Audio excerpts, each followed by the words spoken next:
5 creatures missing. The pumpkin read the Halloween newspaper slightly smirking, though he practically never does, knowing his plan finally fell through.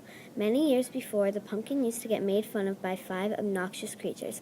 They tormented him, repeatedly asking, "Why are you 2 costumes, and are you sure you weren't born on Misfit Land?"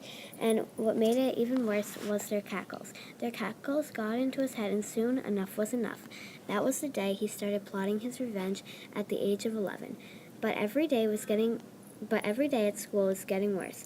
Every day he tried a new costume because in his town, creatures often wore a different costume over their original costume that they were born with.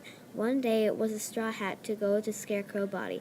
Another day it was wearing all orange to go with his pumpkin head. The worst one, though, was the warlock costume. He was wearing 3 costumes. They made him feel even more despicable than he already felt. So, what did the pumpkin do years later? He told the Halloween newspaper, which is like the Boston Globe, that 5 creatures had gone missing, though they hadn't been. He thought he was the evilest creature in the town, until something remarkable happened. The editor of the newspaper was actually one of the so-called missing creatures.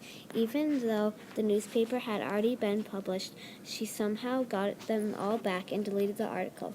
Just to inform you, all the creatures are still alive. The first creature is a witch named Carrie. She is making potions every day with her warlock husband, Jimmy, who is the second creature. The third creature was a ghost. He scared all the bad guys out of town. The fourth one was Dracula. He helped little creatures learn how to count. And for the pumpkin, he found the love of his life, who had a pumpkin body and a scarecrow head. They lived an amazing life of good deeds. She was the only person who could change him to be good. I predict you haven't noticed that I haven't mentioned the 5th creature. The last creature is a new author who just wrote their first story. It's about a pumpkin's tragic life that ended up having a happy ending. I would recommend you to read it, but you just did.